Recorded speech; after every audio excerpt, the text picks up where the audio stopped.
നമ്മൾ തണ്ണീർപ്പന്തലിലെ കിച്ചണിൽ ആശിച്ച ഒരു സ്പെഷ്യൽ മീൻകറിയുടെ പാൽക്കറി, കരിമീൻ പാൽക്കറിയുടെ റെസിപ്പിയുമായിട്ട് ഇതാണ്ട് ഇവിടെ പണി തുടങ്ങിയിട്ടുണ്ട്.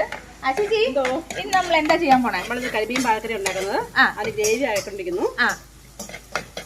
അതിന് നമ്മൾ എന്തൊക്കെയാണ്? ചുവന്നുള്ളി ചായച്ചതും ഇഞ്ചി ചായച്ചതുമാണ് ഇട്ടേക്കുന്നത്.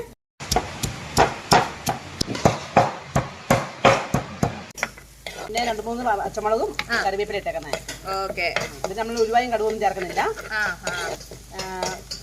ചായ കഴിയുമ്പോഴേക്ക് നമ്മൾ തേങ്ങാപ്പാലിലാണ് ഇതാക്കുന്നത്. വളരെ സിമ്പിൾ ആയിട്ട് ഒരു കരിമീൻ പാൽക്കറി. അതെ അതെ അതെ. പൊടിയേറ്റംസ് ഒന്നുമില്ല.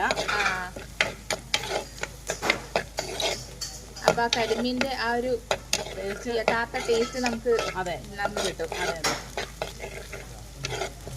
ഇതാരാ പഠിപ്പിച്ചു തന്നെ? എനിക്ക് നമ്മുടെ കാവാലൻ രമേശേട്ടൻ, നമ്മുടെ കൊച്ചുള്ളി, അത് തന്നെ രമേശേട്ടൻ പറഞ്ഞു തന്നാണ്. ശരി.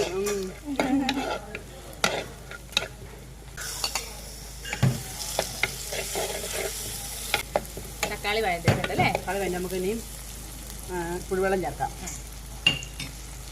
ഇതിന് നമ്മൾ വാളംപുളി അല്ലേ? വാളംപുളി വെള്ളമാണ്.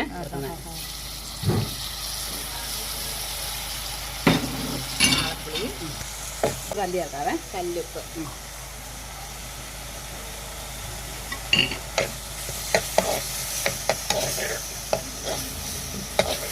നമുക്ക് 2-ാം പാൽ വയ്ക്കാവേ.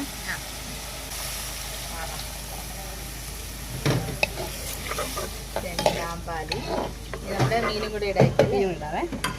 തിളച്ചിട്ടുണ്ട്. ഇതിലേക്ക് കരിമീൻ ഇടാവേ. വെട്ടിക്കഴിച്ച് വൃത്തിയാക്കിയ കരിമീൻ.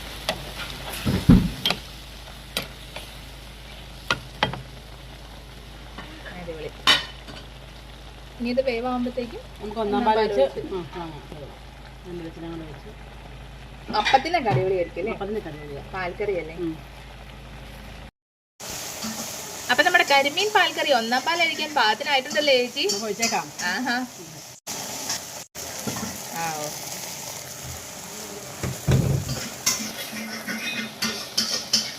നമുക്കിനി പച്ചവെള്ളച്ചീരയും കൂടെ വെച്ച് വാങ്ങണേ.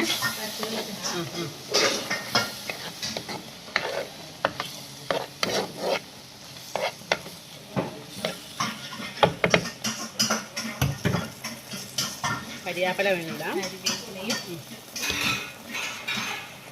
എല്ലാം കൂടെ വെച്ച് നമുക്ക് വാങ്ങാം. റെഡി.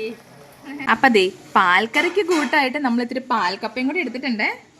ചേച്ചി, നമ്മുടെ പാൽക്കറിയും പാൽക്കപ്പയും കൂടെ നമുക്കൊന്ന് ടേസ്റ്റ് ചെയ്ത് നോക്കാം. നല്ല ചൂട്.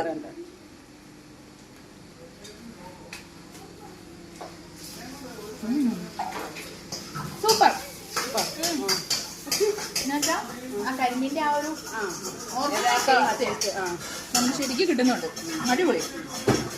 ഓക്കെ,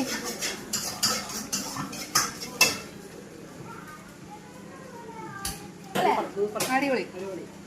രമേശ് ചേട്ടന് ഒരു ബിഗ് ക്ലാപ്പ്. സൂപ്പർ. അപ്പൊ ഗൈസ്, തണ്ണീർപ്പന്തലിൽ വന്നാ നമുക്ക് ഈ പാൽക്കപ്പയും പാൽക്കറിയൊക്കെ കൂട്ടി അടിച്ചു പൊളിക്കാം. ഓക്കെ.